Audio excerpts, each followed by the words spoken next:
Hello YouTube, my name's Sean Connors and welcome back to NFL Fan Pub video number 7, and this video is all about your questions. And I've listened to what you had to say, and I think it's good every now and again to have a video that's focused on those questions. Now there are going to be some of the things you've asked are going to need a video response all on their own, but I think in this video we can touch on it a little bit and give you a fair answer and then explain where on those answers will I elaborate further.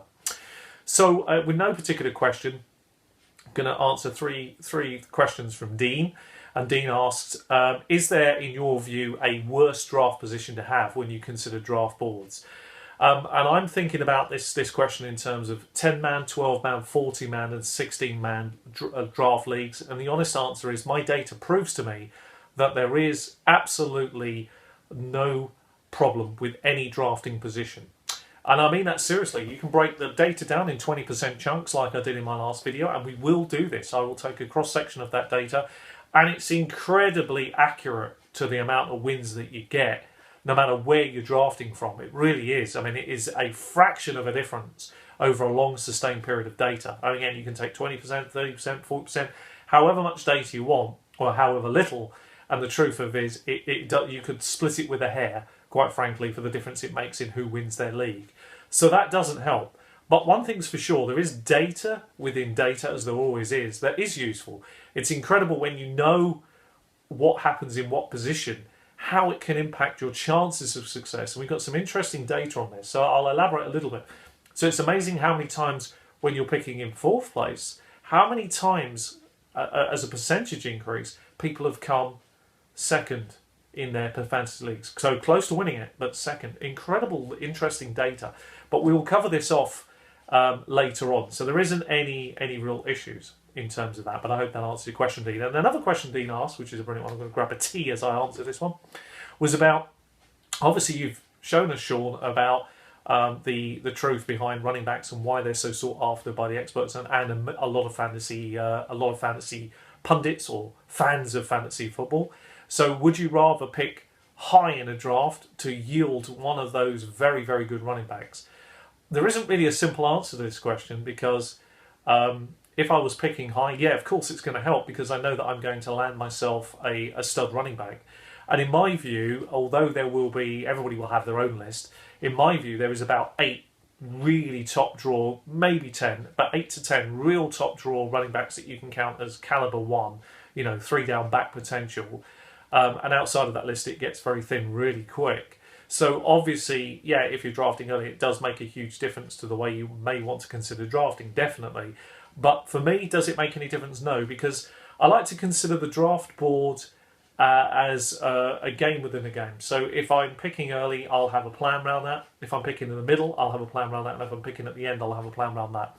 And my plan will be quite deep, very varied, because obviously I'm not going to account for obvious things because I know that certain players will be gone if I'm picking 8th, 9th and 10th. So I'll look at other options. And I find that works very well. And again, we'll cover this off in another video. But I hope, Dean, that answers your question. And you also asked that I'm involved in 50 leagues. Could you elaborate a little bit more? Yeah, well, it's nearer 60 actually every year, to be honest with you. It's been growing a little bit each year, but I try to keep it to about 50-ish every year. Some I do play year in, year out because the entertainment is so good. The fact that people are so committed to their leagues makes me want to keep playing. But any league that isn't, as I say, anybody that's not committed, not passionate or anything, and it just has a lot of falling out people, I'm not interested. It doesn't help me build the data I need moving forward to help others in their fantasy leagues and give them some advice. So I hope that quantifies your 3 questions that you gave me. I received a question from Shani, who's also from our league, which is about bench mix and bye week. So this actually is a brilliant question. It really deserves like a couple of Dean's questions and needs a video all of its own. But in essence, bye weeks don't worry me too much as long as I've got no more than 2/3 players in my team who are off at the same time. I'm not too worried about it. I'm not too worried if I've got 2 starters and a bench player off the same week. That doesn't bother me, if that makes sense. Rather than 3 starters off, it starts to become a bit of a problem. But once they've had their bye week, of course, they're all available to use. I love bye weeks that are later on in the season, so the player gets sort of 8, 9, 10, 11 weeks to get bedded in. You sort of get a real good view of them as a fantasy owner quite quickly, whether they're on form, a little off form, you have to consider them. But having a sustained run really helps you make a decision whether they're good or not. But bye weeks don't bother me. And bench mix, again, it covers the same question, but we will go into more detail about bench mix in a future video and about bye weeks in a much more detail. So it's a great question, and thank you for it, Shani. A couple of other questions I've been given from very unusual sources, and thank you to YouTube for giving me these questions, which are great, is this. With the 16-man league last year, it sounded like that I had a lot of injuries to deal with and a lot of issues. So trading was critical. Trading is difficult, more difficult in the second year because if you've had success in the first. That's actually a really great question from John125. A brilliant question, actually. And yeah, I do expect that. And I have no doubt that people will watch every trade I do carefully because I've had success in the first year. But I'm not worried about that because, truthfully, in all honesty, you have to be prepared as a fantasy owner to adapt and change. And yeah, I got lucky with a couple of my trades last year, but at the same time, I felt I traded very fairly with anybody. I don't think anybody would feel like I pulled the wool over their eyes. They were fair trades. I just calculated it better than them, and I got a bit. Most of the time, I got a good deal out of it.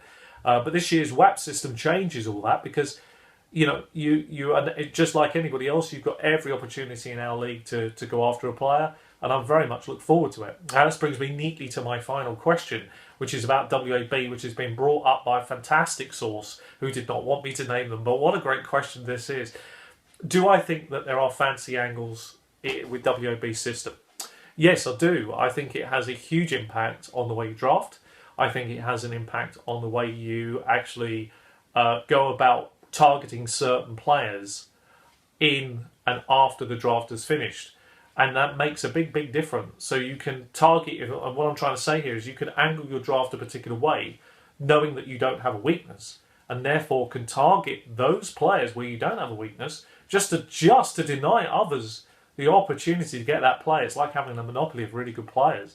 I can see it being massively sought after WB on any running back that comes up that no one had thought about. So yeah, it's going to have some serious impact. It's going to be really interesting. And I don't think people can just sit back and not bid. So yeah, it's going to be very fascinating. Anyway, that brings me neatly to the end of the questions that I've been given. And I really do thank people for it. I'm sorry it's a relatively short video this week, but we will do another later in the week. We will come back to the regular format slot. And all that leaves me to do is to say thank you for those people who've contributed questions. I hope that the answers have been of some use to you. Thank you for watching the programme, and I look forward to seeing you soon. Take care of yourselves, and happy fantasy gaming. See you soon. Bye-bye.